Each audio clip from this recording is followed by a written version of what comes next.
Let's spend 12 hours in Portland and see what's actually worth it. So if you're planning your trip here, this might be a better way to help you build your itinerary.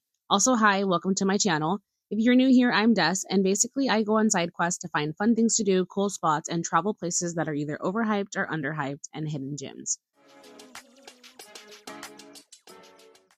Okay, so the first thing that we did after a 2.5 hour drive was find food because exploring the city on an empty stomach was a bad decision and we weren't going to make any bad decisions on this trip.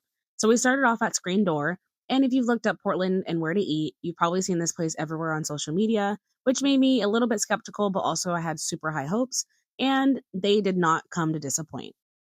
The food was delicious, the service was amazing, and honestly, 10 out of 10 would absolutely recommend going to this place.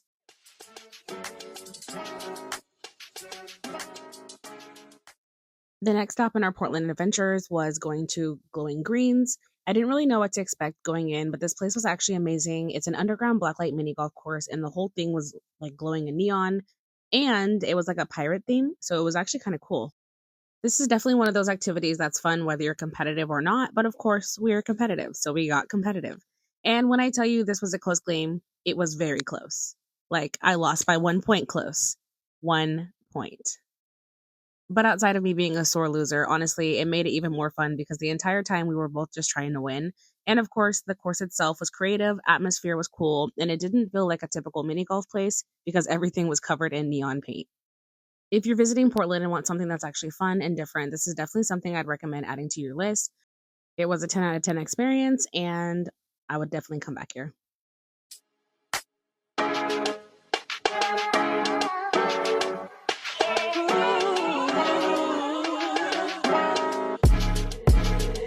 What happened when I think about you? I get in my feelings, yeah. I start reminiscing, yeah. This time around, fuck, I want it to be different, yeah. Waiting on a sign, guess it's time for a different prayer. Lord, please favor for me. Do this one favor for me. I had to change my play ways, got ways too complicated for me. When I tell you I packed our itinerary, I literally mean I packed our itinerary. And after that, we went directly to Hopscotch, which was one of my favorite things that we did on the trip outside of the jazz. It was beautiful. The rooms are crazy. And honestly, everything here was immersive, interactive, and really fun. It actually kind of made me feel like I was a child again. And I feel like those are the best kind of experiences. And I hope this inspires you to start taking more day trips because honestly, this was so much fun. I hope she's waiting for me. Everywhere she go, they playing my song. That's why I say the things that I say that way. I know you can't ignore me. So, yeah. So give me all of you in exchange for me. Just give me all of you in exchange for me. For me, break it down.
After our childlike adventure, we headed over to the Lansu Chinese Garden, and honestly, this was one of the most peaceful things that we did on this trip.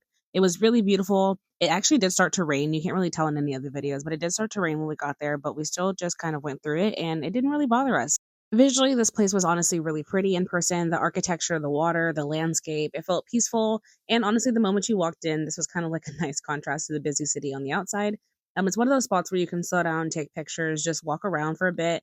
And I just absolutely know in the summertime, this is going to be probably one of the most packed spots in the city because the flowers are already blooming. And I just know that they're going to be so much more beautiful when everything is in bloom. Although we did absolutely love going to the garden, I think it's kind of one of those things where I would only go once. It was about $16 a person, and I don't know, I don't feel like it was big enough and there was enough for us to do where it was worth $16. But it was really beautiful, and I will savor these pictures forever.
After leaving the garden, we were absolutely starving at this point, and so we ended up going to Pioneer Square or Pioneer Mall. I think that's what it's called.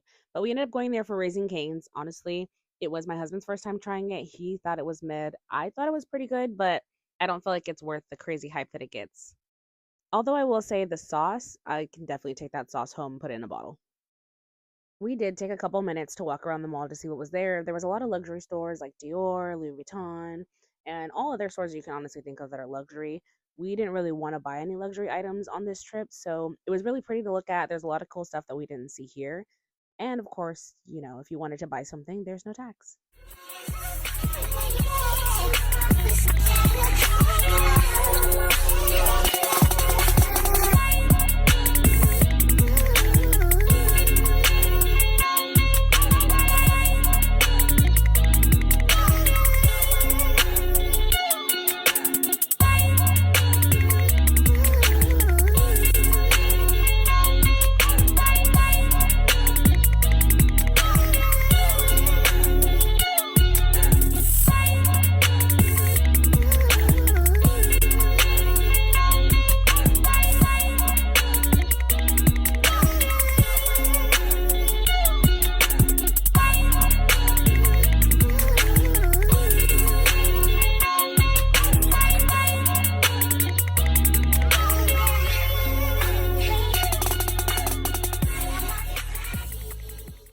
We ended the night on the most amazing note ever. We ended it with jazz music at 1905, which kind of like a hole in the wall. It's in like a neighborhood.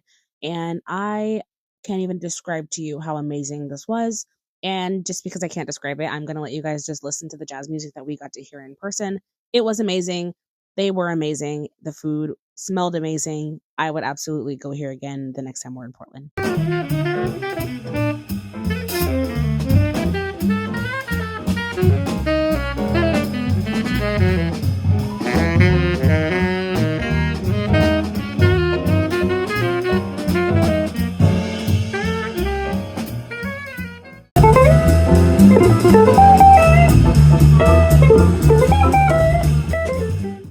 And that was the end of our 12 hours in Portland. If you like coming along on this little adventure, don't forget to subscribe if you want to join the side quest crew, and I'll catch you guys on the next side quest.